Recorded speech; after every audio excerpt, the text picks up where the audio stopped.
அதற்கு வருஷ காலம் எடுக்கும் என்று ஏற்கனவே உங்களுக்கு தெரிந்திருக்கும்.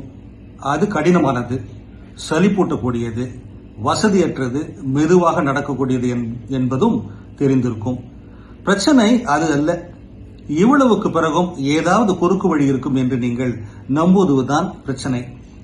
வேறொன்றுமல்ல, அது வேலைதான். திரும்ப திரும்ப செய்வதுதான். மௌனமும் கூட. கைத்தட்ட யாரும் இல்லை. ஒன்றுமே நடக்காத காலம் அது.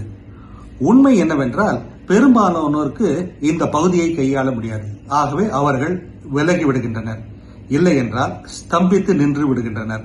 அல்லது அதை அப்படியே விட்டு வைத்திருப்பதற்கு பதிலாக மீண்டும் மீண்டும் ஆரம்பிக்கின்றனர். எதை செய்தாலும் நேரம் போய்கொண்டே இருக்கும். பிறகு என்ன செய்ய திட்டமிடுகிறீர்கள்? அப்படியே தள்ளிவிடுவதற்கா? 15வது முறையாக திட்டத்தை கொஞ்சம் மாற்றுவதற்கா? எதையும் செய்யாமல் எனக்கு அந்த திறமை இருக்கிறது, எந்த திறமையும் இருக்கிறது என்று வெறுமனே பேசிக் கொண்டிருக்க போகிறீர்களா?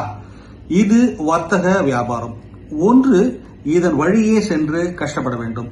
இல்லை என்றால் பிறகு கஷ்டத்தோடு வருத்தமும் பட நேரிடும். அவ்வளவுதான். இல்லையே உங்களுக்கு முன் இருக்கும் தெரிவுகள், ஆப்ஷன்ஸ். ஒன்று காயப்படுத்தும், இன்னொன்று அச்சுறுத்தும். One hertz, the other horns. ஆனால் அது வேகமாக நடக்காது, அது எளிதாகவும் இருக்காது. ஆனால் அதற்கான விலையை நீங்கள் முன்னமே கொடுத்துவிட மனதாயிருந்தால் அது பெருமானம் உள்ளது. It will be worth it. பிறகு வேறு ஏதாவது திட்டம் வைத்திருக்கிறீர்களா? Do you have any other plans? செயல்களை தள்ளி தள்ளி போட்டுக்கொண்டே இருப்பவர்களிடம் ஜூட் ஃப்ரெட்மேன் இப்படி கூறுகிறார். இது போன்ற சிந்தனைகளுக்கு தமிழ் பூமர் அபிஷியல் சேனலை சப்ஸ்கிரைப் செய்யுங்கள்.